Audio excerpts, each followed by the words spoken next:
పరిశుద్ధ బైబిల్ గ్రంథంలో కొత్త నిబంధన భాగము నుండి లూకా రాసిన సువార్త 2వ అధ్యాయము 21వ వచనం నుండి మనం 26వ వచనం వరకు చదువుకున్నాము. మొదటి మాట నేను చదువుతున్నాను. ఆ శిశువునకు సున్నతి చేయవలసిన 8వ దినం వచ్చినప్పుడు గర్భమందైన పడక మునుపు దేవదూత చేత పెట్టబడిన యేసు అనే పేరు వారు ఆయనకి పెట్టిరి. దానికి స్తోత్రం. చిన్న ప్రార్థన. సకల ఆశీర్వాదములకు కాండబోతుడానికి వందనాలయ్యా. యేసు మీ నామంలో ఈ రీతిగా కొడుకుని ప్రార్థన చేయుట ఎంతో సంతోషము.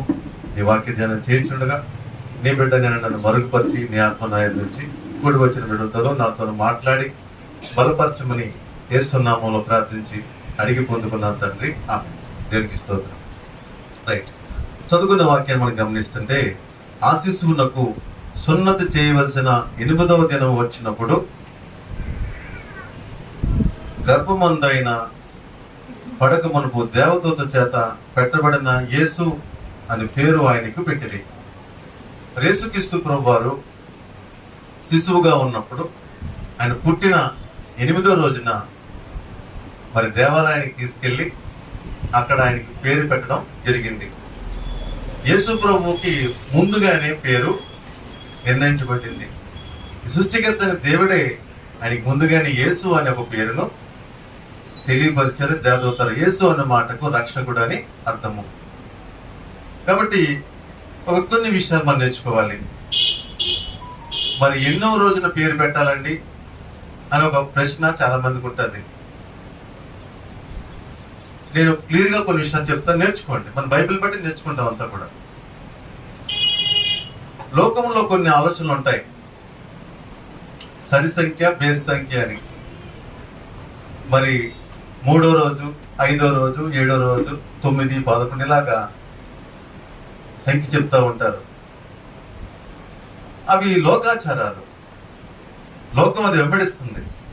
మనము జీవం కలిగిన దేవుని బిడ్డలమై ఉండి ఆయన ఆశీర్వాదంతోనే మనం 10 అడుగు వేస్తున్నాము.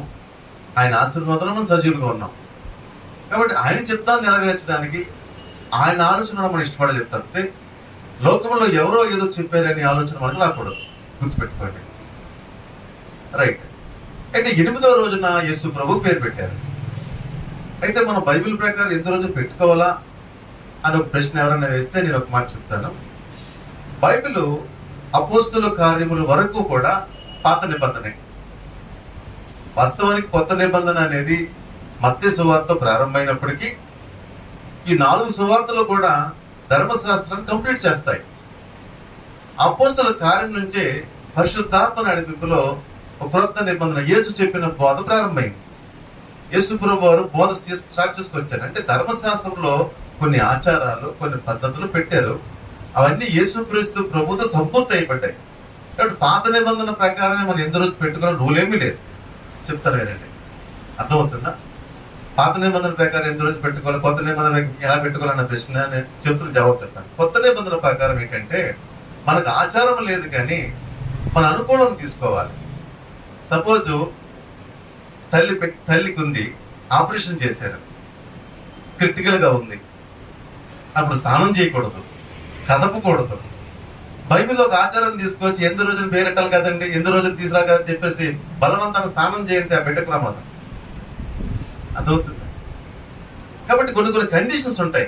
కండిషన్స్ బట్టి మనం ప్రవర్తించాలి తప్పితే బైబిల్లో ఒక రూల్ ఉందని చెప్పి దాని ప్రకారం వచ్చి 8 రోజులు పెట్టాలని అన్కండిషన్ గా చేయకూడదు, వివేకంగా చేయాలి. బైబిల్లో ఫస్ట్ నుంచి కూడా వివేకం కలిగే దేవుడు ఎరుగవారు కళరేమని దేవుడు చూస్తున్నాడు. ఏ పని చేస్తున్నా కూడా వివేకంతో చేయమని దేవుడు కోరుతున్నాడు. ఒక్కోసారి మనకు కుదరలేదు, 15 రోజులు చేసుకోవచ్చు. ఎందుకంటే తల్లికి పెట్టుకోగల పరిస్థితి బాగున్నప్పుడు వెంటనే బయట పెట్టారు కదా. కొన్ని పరిస్థితుల్లో బాక్స్ లో చాలా రోజులు పెడతారు పుట్టిన బిడ్డల్ని. తల్లిని అయితే ఆపరేషన్ కండిషన్ బట్టి ఎక్కువ రోజులు బెడ్ మీదే ఉంచుతారు. కాబట్టి మనకేదో ఒక ఆచారం పెట్టుకొచ్చి ఈ రోజునే స్టార్ట్ చేసేది మనం బలవంతాన్ని స్నానం చేయించడానికి పని చేయకూడదు. ఆరోగ్యంగా ఉన్నప్పుడు చేయవలసి వచ్చినప్పుడు ఎప్పుడు కుదిరితే అప్పుడే. అది 6, 7, 9, 10 ఏం లిమిట్ ఏమీ లేదు. అయితే ఈ విషయం నేర్చుకునేది ఏంటంటే, మరి ఏ రోజు పెట్టాలని ఒక ప్రశ్న వచ్చినప్పుడు, సరే ఎలాగ యేసు ప్రభు వారికి ఎన్ని రోజులు పెట్టారు కదా, మనం కూడా పెడదామని ఒక అడుగు ముందుకేసేది చెప్తే పాత నిబంధన ఆచారాలను కలుపుకుని ముందుకు వెళ్ళట్లేదు. గుర్తుపెట్టుకోండి, చాలా ఇంపార్టెంట్. అయితే ఇక్కడ ఒక మాట నేను చెప్తున్నది ఏంటంటే, ఒకవేళ అత్తింటి వారు ప్రభుని ఎరగని వారు అయి ఉంటారు, అమ్మాయి తరపున ప్రభుని బాగా తెలిసిన వాళ్ళు అయి ఉండొచ్చు. లేదు, అమ్మాయి తరపున ప్రభుని తెలియకపోవచ్చు, అబ్బాయి తరపున ప్రభు తెలిసి ఉండొచ్చు. వీళ్ళిద్దరి మధ్యన వాదోపోదలు వస్తాయి. మీ ఈ రోజు పెడతామంటే ఈ రోజు పెడదాం, అలా వాదన పెట్టకూడదు. అదే ఇద్దరు సమాధానంగా ఈ రోజు పెట్టినా ఒకటే. అదే వివాదాలతో పెట్టుకుంటే ఉపయోగం ఏంటి? అందరూ వచ్చిన అందరూ సంతోషించి ఆశీర్వదించారు తప్పితే ఒకళ్ళు పంతాలు లెక్కించుకునే పని ఎప్పుడు చేయకూడదు. ఇద్దరు కూర్చుని ఏది అనుకూలంగా పెట్టుకోవడం అంతే. ఇది గుర్తుపెట్టుకోండి. అనుకూలతను బట్టి చేసుకోవడం తప్పితే కొత్త నిబంధన జనులుగా మనము అనుకూలత అదే మనకు ఆశ్రమం అంతే. ఆచారబద్ధంగా వెళ్ళడం మంచిది కాదు. అయితే మనం 9, 11 లెక్క పెట్టి చేసిన లోకం ఏముంటది? ఆ ఏళ్ళు కూడా 11 రోజులు చేశారంటే ఖచ్చితంగా వేస్తారు మన మీద.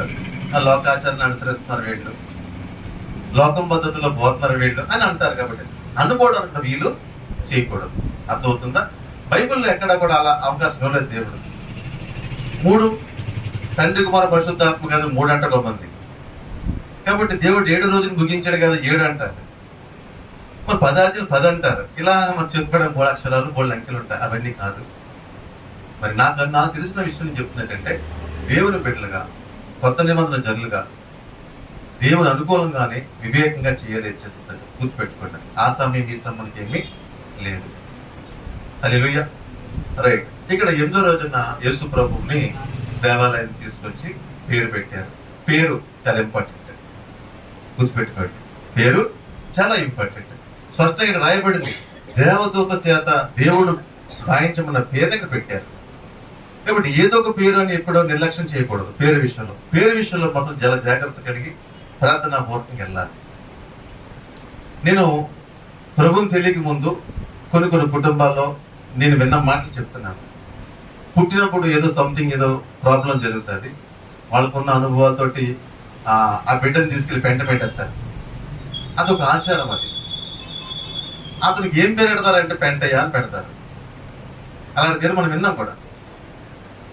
నేను అడిగాను ఒకసారి, ఇంత బాగున్నాడు బాబు, ఇంత అందంగా ఉన్నాడు, వీడికి పెంటయ్య అని పేరు పెట్టారంటే పుట్టినప్పుడు ఏదో ప్రాబ్లం అయిందిలేండి, ఆ పెంట వేస్తే వీడు బాగుపడుతుంది అన్నారు, పెంట వేస్తే అప్పటి నుంచి పెంటయ్య అని పేరు.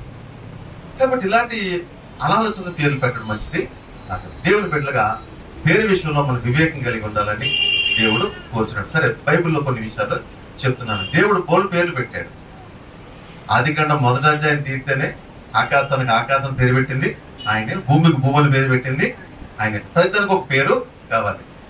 మీకు ఇంకో విషయం చెప్తాను, మీరు అందరూ ఆశ్చర్యపోవచ్చు, లేదా దాన్ని విమర్శించచ్చు కూడా. ఎందుకు మన సృష్టికర్త అయిన దేవుడికి పేరు లేదు. ఈ ప్రపంచంలో అన్నింటికి పేర్లు ఉన్నాయి, అన్నింటికి ఉన్నాయి పేర్లు. మన సృష్టికర్త అయిన దేవుడికి మాత్రం పేరు అనేది లేదు. అప్పుడే మా చిట్టల్లి నా మాట రేపు తప్పు చెప్పేస్తున్నాను. రైట్.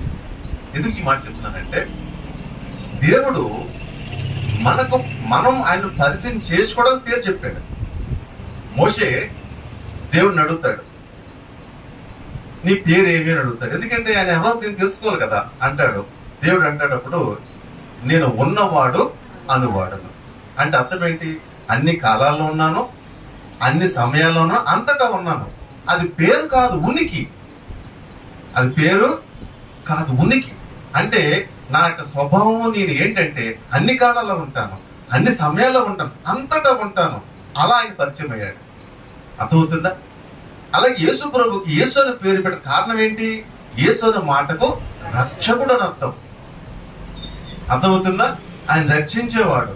ఆయన స్వభావం చెప్తున్నాడు. మీకు అర్థమైన మాట చెప్తానండి. ఇప్పుడు మీ అందరి అప్పులు తీర్చడానికి నా దగ్గర 10,000 కోట్లు ఉన్నాయి. నేను పెట్టుకున్నాను లోపల, నా దగ్గర పెట్టినాను లోపల, మీకు తెలియదు. ఇప్పుడు మీ అప్పులు చెప్తే నేను తీర్చేస్తాను. మీరు ఏం చేయాలి? మీ అప్పు ఏంటి నాకు చెప్పడం మీ పని. ఇప్పుడు నా పేరు ఏంటంటే అప్పులు తీర్చేవాడిని. నా పేరేంటి? అప్పులు తీర్చేవాడిని. నా దగ్గరికి ఎవరు వచ్చినా అప్పు నేను తీర్చేస్తాను. కారణం ఏంటి? నా దగ్గర స్టాక్ పెట్టినాను 10,000 కోట్లు. బయట ఇన్కమ్ ట్యాక్స్ అంటే నన్ను ఏమైనా అనుకుంటారేమో. మీకు అర్థమవడం కోసం చెప్తున్నాను, వినండి. ఎందుకంటే వినండి, అప్పులు తీర్చేటువంటి అర్థం ఏంటి? పేరు. అది పేరు కాదు, నా స్వభావం. అంటే నేను నా మనసుతో నా ఉద్దేశం ఏంటంటే నా దగ్గరికి ఎవరు అప్పులు వస్తే వారిని తీరుస్తాను. అలాగే యేసు ప్రభు రక్షకుడు అంటే ఆయన వద్దకు వచ్చి రక్షించు నాయన అంటే రక్షించేవాడు, దేవుని స్తోత్రం. ఆ రక్షించుటకు తన ప్రాణాన్ని పెడతాడు ఆయన, దేవుని స్తోత్రం. అంతగా రక్షించడానికి రక్షకుడు అని పేరు పెట్టాడు. కాబట్టి దేవునికి ఉన్న ప్రతి పేరు కూడా ఆయన స్వభావాన్ని తెలియజేస్తుంది, ఆయన ఉనికిని తెలియజేస్తుంది. ఇందాక నీ పేరేటన్నా బుజ్జమ్మ, కుమారి కుమారి కుమారి అనగానే పెట్టేది. కుమారి చాలా మంచిది, మొగం మీద మాట్లాడేది ఏదంటే రైట్. సరే నేను చెప్తాను నేను దేవుడికి ఎందుకు పేరు చెప్తానంటే, ఒక్కడి కంటే ఎక్కువ పేరు కావాలి. ఒక్కడి కంటే ఎక్కువ ఉంటే పేరు కావాలి. ఒక్కడే ఉంటే పేరు అవసరము లేదు. అర్థమవుతుందా? స్కూల్లో 10 మంది పిల్లలు ఉన్నారు అనుకోండి, వినండి అమ్మ, 10 మంది పిల్లలు ఉన్నారు అనుకోండి, ఏమంటే మా అబ్బాయిని పిలవమంటే ఏమంటాడు? ఏ అబ్బాయి అమ్మ అంటాడు, అంతేనా? అదే స్కూల్లో ఒక్కడే చదువుతున్నాడు. ఒక్కడే చదువుతున్నప్పుడు మా అబ్బాయిని పిలవమంటే ఏం చెప్తాడు? ఏ అబ్బాయి ఏమంటాడా? ఎందుకంటూ ఒక్కడే ఉన్నాడు కాబట్టి. కాబట్టి మన సృష్టికర్త అనేది ఒక్కడే ఉన్నాడు కాబట్టి అని పేరు అనేది లేదు. మనకు పరిచయం చేసుకోవడానికి, తానెవరో చెప్పడానికి మాత్రమే పేర్లు. అర్థమవుతుందా? కాబట్టి పేరు చాలా ఇంపార్టెంట్. అందుకే దేవుడు మొదటి నుంచి కూడా ప్రతి దానికి ఒక పేరు పెట్టుకుంటూ వస్తున్నాడు. రైట్. ఇక్కడ మనం గమనించుకుంటూ వస్తుంటే పేరైన మాటని ఈ మాట చెప్తున్నాను నేను. బైబిల్లో అబ్రాహాము అని పేరు పెట్టారు. అబ్రహాముకి అబ్రహాం అనే మాట ఆశీర్వాదకరమైన మాట కాదు. దేవుడు అబ్రహామును పిలిచి ఆయన యొక్క విశ్వాసాన్ని బలపరిచి ఆయన ఎవరో కనుపరుచుకుని ఆ తర్వాత ఆశీర్వదించిన తర్వాత అబ్రహాము, ఇక్కడి నుంచి నీ పేరు అబ్రహాము కాదు, అబ్రహాము. అంటే అబ్రహాం అంటే అర్థం ఏంటంటే నువ్వు జనములకు తండ్రివి. అర్థమవుతుందా? అంటే ఏ పేరు పెట్టినా కూడా దేవుడు అర్థవంతంగా పెడతాడు. కాబట్టి మనం మన బిడ్డలకు మనం పేరు పెట్టుకున్నప్పుడు అర్థవంతమైన పేర్లు పెట్టాలి. అంతేగాని సినిమా యాక్టర్ల పేర్లు, పిచ్చి పిచ్చి ఫ్యాషన్ పేర్లు, ఈ లోక పేర్లు పెట్టుకోవడం మంచిది కాదు. దేవుని బిడ్డలకు మనం ఎప్పుడు కూడా మనం విశ్వాసుల పేర్లు, భక్తుల పేర్లు, దేవుళ్ళలో వెలిగినటువంటి ప్రవక్తల పేర్లు, బైబిల్ ఎన్నో పేర్లు ఉన్నాయి, వాటిని ఎంచుకోవాలి, ప్రార్థన చేసుకోవాలి, ఆ రకంగా పేరు పెట్టుకోవాలి. కాబట్టి మనం పేరు అనేది ఏదో అనాలోచిత పెట్టుకునేది కాదు. బైబిల్లో మనం ఒక వ్యక్తిని చూపించి నేను వాక్యాన్ని ముగించేస్తాను, ఎక్కువ టైం తీసుకోదలుచుకోలేదు. పాత నిబంధన గ్రంథంలో ఆదికాండము గ్రంథంలో మనం పరిశీలిస్తే కనుక భక్తుడైనటువంటి యాకోబు గారి భార్య మరి లేయా తన పుట్టిన బిడ్డల విషయమై కృతజ్ఞత కలిగి పుట్టిన బిడ్డలకు పేర్లు పెట్టడం చూస్తాము. త్వరగా ఎవరైనా అధ్యాయం తీయగలిగితే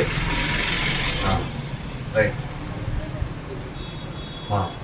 ఆదికాండము 29వ అధ్యాయము 29వ అధ్యాయంలో మనం గమనిస్తూ ఉంటే 32వ వచనము, లేయా గర్భవతి కుమారుని కని యెహోవా నా శ్రమను చూచినాడు కనుక నా పేరు పెట్టి నన్ను ప్రేమించినాడు కదా అనుకుని అతనికి రూబేను అని పేరు పెట్టాను.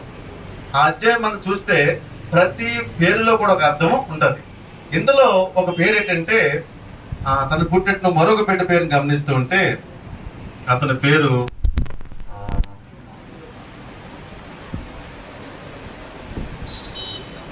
లేయా పెట్టినటువంటి పేరు చాలా ఉన్నాయి. అంటే ఒక్కొక్క బిడ్డకు ఒక పేరు పెట్టింది. యూదా. ఎన్నో వచ్చినమ్మా? 35. నేను కలర్ చూడలేదు. మరలా ఆమె గర్భవతి కుమారుని కానీ ఈసారి యెహోవాను స్తుతించను అనుకుని యూదా అని పేరు పెట్టాను. 4వ కుమారుడికి ఏం చేసిందంటే అప్పుడు దాకా పరిస్థితులు పెట్టింది. నా భర్తను ప్రేమిస్తున్నాడు కదా, నా భర్తను ఈ రకంగా చూసింది. కానీ 4వ బిడ్డ వచ్చినప్పటికీ దేవుణ్ణి స్తుతిస్తున్నా. దేవుని స్తోత్రము. ఏం చెప్తున్నామే? యెహోవాను స్తుతించదు అనుకుని యూదా అని పేరు పెట్టి. యూదా అంటే స్తుతి అని అర్థం. అర్థమవుతుందా? పుట్టిన పెట్టి సరేమనుకుంది స్తుతికి పాత్రుడు. దేవుడిని స్తుతించాలనే మాట పెట్టుకోదు. కాబట్టి దేవుడు యోధా అనే పేరు ఇష్టపడి యేసు ప్రభు వంశావళిని యోధాలోంచి దేవుడు తీసుకొచ్చాడు. అందుకే యోధా గోత్రపు సింహం అంటారు. కాబట్టి యోధా వంశాన్ని దేవుడు ఆస్వాదించాడు, వారు ప్రత్యేకపరిచాడు. ఆ వంశం నుండి దావీదుని అనేక మందిని తీసుకొచ్చాడు. చిట్ట చివరికి యేసు ప్రభుని కూడా అదే వంశంలోకి తీసుకొచ్చాడు. యేసు ప్రభు ద్వారా మనం అందరూ కూడా అందులోకే ప్రవేశించాం. అంటే ఏ పేరు పెట్టినా కూడా దేవుణ్ణి స్తుతించేది గాను, దేవుణ్ణి మహింపరిచేది గాను, దేవుణ్ణి గణపరిచేదిగా ఉండాలని ప్రభు పేట మీకు జ్ఞాపకం చేస్తున్నాను. మరి ఒక చెల్లి ఉంటది రాగేలు, ప్రతి పేరు ఎలా ఉంటుందంటే అక్క మీద కోపంతో పెడతా ఉంటది. కాబట్టి మనం పేర్లు పెట్టినప్పుడు కాంపిటీషన్ కోసం పెట్టకూడదు, ఏదో కోపంతో పెట్టకూడదు, అనాలోచితంగా పెట్టకూడదు. ఏది పెట్టినా కూడా ఆలోచించి ప్రార్థనాపూర్వకంగా పెట్టాలని ప్రభు పేరట కోరుచున్నాను. దేవుడి స్తోత్రం. మాటలు ముగిస్తున్నాను. చివరిగా మరి బైబిల్లో ఇంకా మనం ఒక మాట చెప్పుకుంటూ వస్తే, దేవుడు దేని ఇష్టపడుతున్నాడంటే అబ్రహాంగా మాట్లాడినా, యాకోబుని దేవుడు ఇశ్రాయేల్ గా పేరు పెట్టాడు. దేవుడు ఏది ఇష్టపడుతున్నాడంటే మారిన జీవితాన్ని ఇష్టపడుతున్నాడు. పేరుని బట్టి కాదు కానీ మారిన జీవితాన్ని దేవుడు ఇష్టపడుతున్నాడు. మారిన జీవితం నుంచి ఒక కొత్త పేరు నీకు రావాలని కోరుకుంటున్నాడు. ఒకసారి ఏం జరిగిందంటే, ది గ్రేట్ అలెగ్జాండర్ తను పరిపాలన చేస్తున్నాడంట. ఆ పరిపాలన చేసే టైంలో న్యాయ తీర్పు కోసము ఒక ఖైదీని అక్కడ తీసుకొచ్చారు. ఖైదీని తీసుకొచ్చి అక్కడ నిలబెట్టి ఇతను ఏమి నేరం చేశాడు అని అతని ముందు పెడితే అన్నారంట, ఇటు చాలా భయంకరుడండి, దొంగతనం చేస్తాడు. ఆ దొంగతనం కోసం అవసరమైతే ఎంతమంది అన్నా చంపేస్తాడు. ఈ దొంగతనం వీడి ప్రవృత్తి, దానికోసం నరహత్యలు కూడా చేస్తాడని ది గ్రేట్ అలెగ్జాండర్ కి వాడి గురించి చెప్పాడట. చెప్పి ఇతను నీ పేరు అడిగాడట. దగ్గర పిలిచి నీ పేరేడన్నాడట. ఈ దొంగ ఏం చెప్పాడంటే, నా పేరు అలెగ్జాండర్ అన్నాడట. నా పేరు అలెగ్జాండర్ అనగానే విశ్వచక్రవర్తి ది గ్రేట్ అలెగ్జాండర్ ఆయన అదే పేరు అంటున్నారు. ఈ దొంగ పెట్టుకున్నాడు. వాడేం చెప్తున్నాడు, నాకు నీ పేరంటే నా పేరు అలెగ్జాండర్ అన్నాడు. అలెగ్జాండర్ అంటే షాక్ అయ్యాడంట. అప్పుడు అలెగ్జాండర్ అంట, పేరైనా మార్చుకో, బ్రతుకైనా మార్చుకో. కాబట్టి దేవుని పెట్టి పేరు పెట్టాను, పేరు సరిపోదు. చాలా మంది దేవుడి పేరు పెట్టుకుంటారు, కానీ ఆ పేరుకి తగ్గ బ్రతుకు వారిలో లేదు. దాన్ని బట్టి దేవుడు బాధపడుతున్నాడు. పేరైనా మార్చుకో, బ్రతుకైనా మార్చుకో. దేవుడు మంచి మంచి పేర్లు పెడుతున్నావంటే దేవుని పెట్టుకు నువ్వు జీవించాలి, ఆయన మహిమార్థమే నువ్వు ఉండాలి. దేవుడికి స్తోత్రం. కాబట్టి దేవుని మహిమార్థమైన జీవితం కలిగి ఉండాలని దేవుడు కోరుకుంటున్నాడు. ఆ రీతిగా మనము మనకిచ్చిన బిడ్డలను దేవుని మహిమ కొరకు పెంచుతాం. గర్భంలో ఉండగానే మీ బిడ్డ కోసం మీరు నిర్ణయించుకోవచ్చు, మీ పేరు సెలెక్ట్ చేసుకోవచ్చు. మన చర్చకు వస్తుంది ఒక సహోదరి, ఆమె రెబ్కా, ఇస్సాక్ గారు భార్య.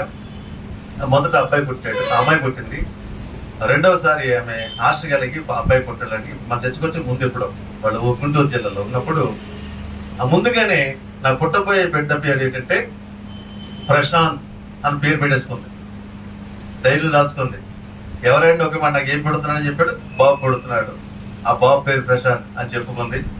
దేవుడు ఆ విశ్వాసాన్ని బలపరిచి అద్భుతంగా చక్కని కుమారుడిని ఇచ్చాడు. ఆ కుమారుడు ఇప్పుడు సాఫ్ట్వేర్ కంపెనీలో మనకి ఇంజనీర్ గా ఉన్నాడు. దేవుడు స్తోత్రం. రైట్. కాబట్టి ఈ రీతిగా గర్భంలో ఉండగానే దేవుడు మనం చూపిస్తే దర్శనమైతే మన పేర్లు పెట్టుకోవచ్చు. మరి గర్భంలో ఉండగానే దేవుడు నాకు ఇచ్చిన ప్రేరేపణ బట్టి నేను మా అమ్మాయికి పేరు చెప్పేశాను. ముందుగానే ఏం పేరు మా అమ్మాయి వీళ్ళంతా టెక్నాలజీ మనుషులు కదా, యూట్యూబ్లు అవి ఈ నెట్ అంతా వాడేస్తుంది. నెట్ రకరకాల పేర్లు, ఎవరికి లేని పేరు ఉండాలని అలాగా ఇలా రకరకాల పేర్లు అన్ని వెతికేస్తుంది. అప్పుడు నేను ప్రార్థన చేసుకుని, ప్రభా ఈ బిడ్డకి ఏం పేరు పెట్టాలో నీవే తెలియపరచు ప్రభా అని ఒక ప్రార్థన చేయగానే దేవుడు నాకు ఒక పేరుని చూపించాడు. ఆ పేరు చెప్పగానే మొదట సాటిస్ఫాక్షన్ ఏమైందంటే, మా అమ్మాయి సాటిస్ఫాక్షన్ అయింది. ఎంత మంచి పేరు డాడీ, నెట్ అంతా వెతికేసాను, నేను ఏవేవో ప్రయత్నం చేస్తున్నాను, కానీ నాకు ఆ పేరు అన్నా తెలియలేదు. ఇలాంటి పేరు నీకెలా వచ్చింది డాడీ, నువ్వెక్కడ తెలుసుకున్నావు, నువ్వెక్కడ సంపాదించావు అని నన్ను అడుగుతుంది. ఎందుకంటే ఆవిడ నెట్ల సంపాదించదు కదా. నేను చెప్పాను, నాకు నెట్ల గురించి తెలియదు, ఎవరికి నాకు ఉన్నదని పైన ఒకటే. దేవుని స్తోత్రం. ఆయన అడిగాను, ఆయన చెప్పాడు. ఆ పేరు పుట్టక ముందు ఆమె చెప్పాను, అమ్మా నీకు పుట్టబోయే బిడ్డ శాశ్వత్ పాల్. శాశ్వత్ పాల్ అనగానే అర్థం ఏంటి? శాశ్వతంగా నిలిచి ఉండేవాడు, శాశ్వతమైన ఆలోచన కలిగిన వాడు. ఆ బిడ్డ గొప్ప ప్రణాళిక ఉంది. నాకు తెలుసు ముందు ఇప్పుడే కాదు, నేను ప్రార్థించిన ముందు ఇప్పుడే చెప్పాను. చాలా ప్రత్యేకమైన కార్యం చేస్తున్నారు కుర్రాడు, చిన్న విషయాలు కాదమ్మా.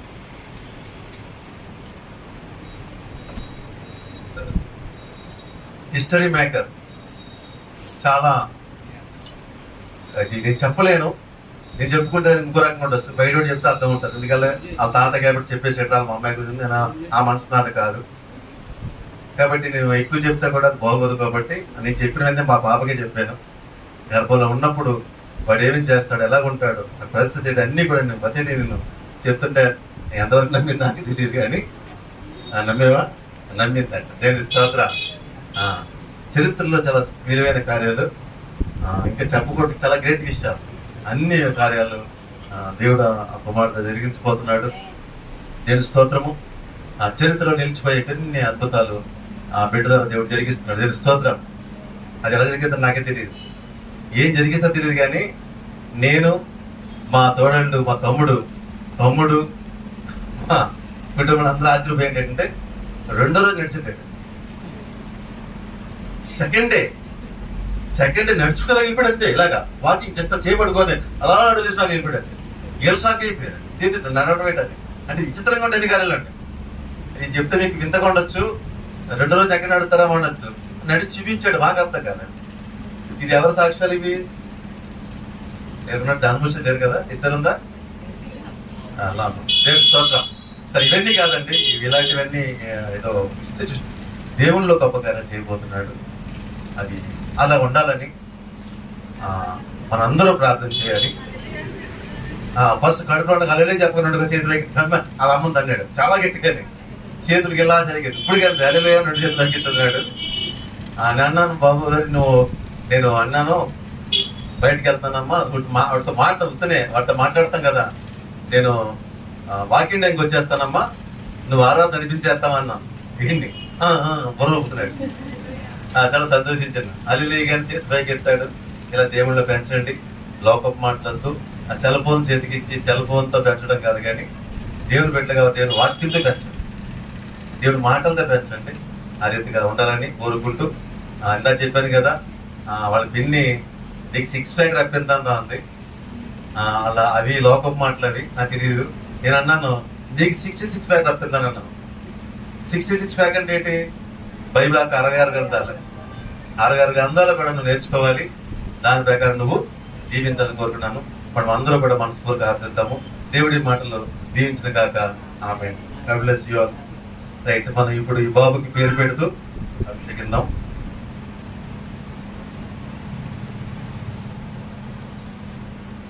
దీని విషయమై మనము ప్రార్థన చేద్దాము. మొదటిగా మార్తా, సహోదరి మార్తా వచ్చింది.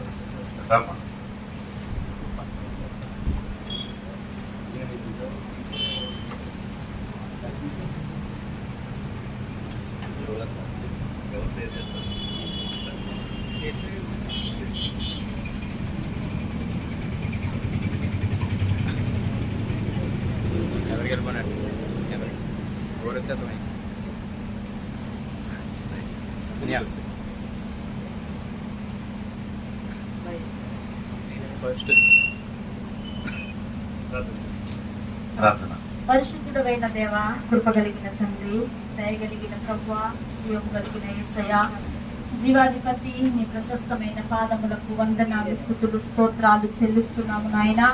ఇదిగో ప్రభువా, మీరు చేసే కార్యాలు గొప్పవి తండ్రి, నీకు వందనాలు. మీరు ఒక్కడే ఆశ్చర్య కార్యములు చేయగలిగిన దేవుడవు తండ్రి, నీకు వందనాలు చెల్లిస్తున్నాను ప్రభువా.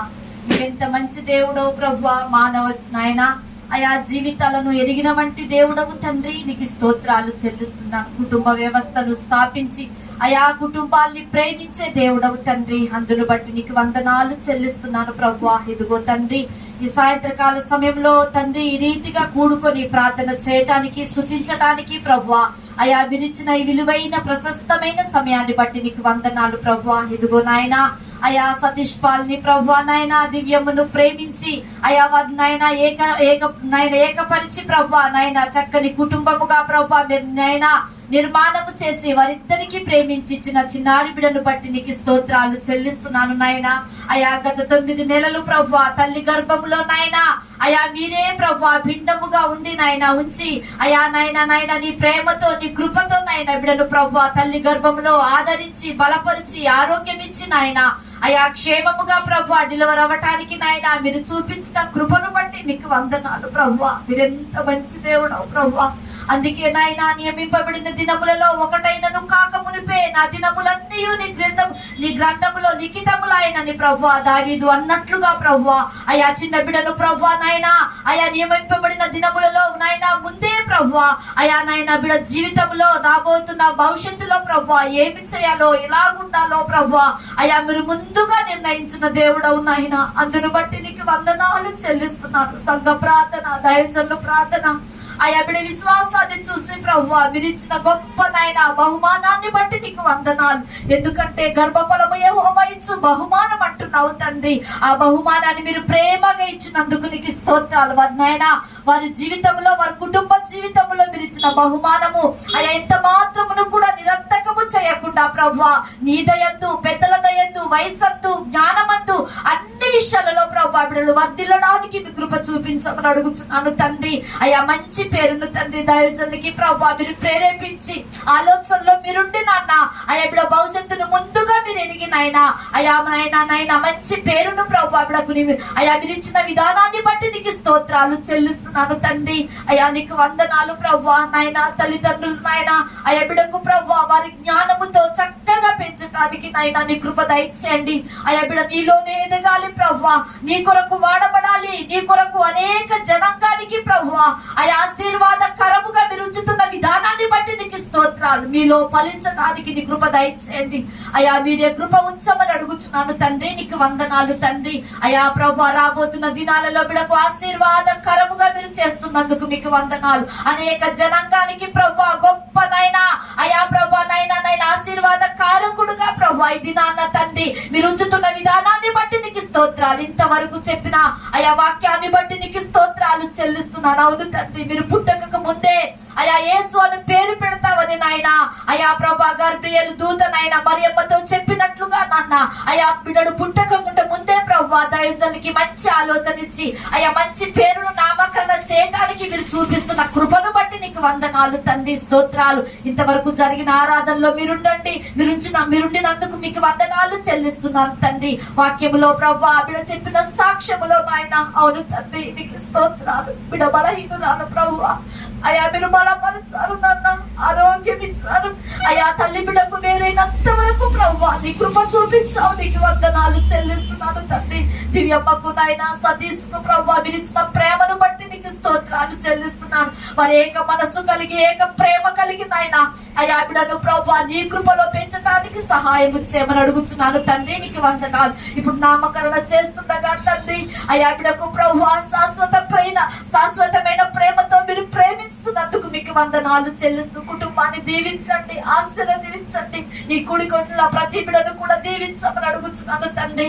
అయా ప్రభువా మీకు వందనాలు తండ్రి. బిడ్డను ప్రభువా చిన్నారి బిడ్డను తండ్రి అయా ప్రతి బిడ్డ కూడా ఆశీర్వదింపబడుతుండగా తండ్రి మీరే ఆశీర్వదించి నాయన అనేక విషయాల్లో మీరు తోడుగా ఉండి నాయన అయా రాబోతున్న దినాలలో ప్రభువా చక్కని ఆరోగ్యమును ఆయుష్ను బలమును శక్తినిచ్చి ప్రభువా అయా సంఘానికి కుటుంబానికి మేలుకరముగా ఆశీర్వాదకరముగా అనేక జనాంగానికి ప్రభువా ఆశీర్వాదకర్తగా విరుచుతున్న విధానాన్ని బట్టి మీకు వందనాలు చెల్లిస్తూ జరుగుతున్న ఆరాధనలో ప్రభువా మీరే కృప చూపించి నడిపించి మహిమను పొందమని అయా నాయన చిన్న ప్రార్థన నాయన మీ పాద సన్నిధి చేర్చుకోల తండ్రి అని యేసు పరిశుద్ధ నామమున అడిగి వేడుకొనుచున్నాను పరమ తండ్రి. ఆమేన్. బాబుకి పేరు పెడతాము.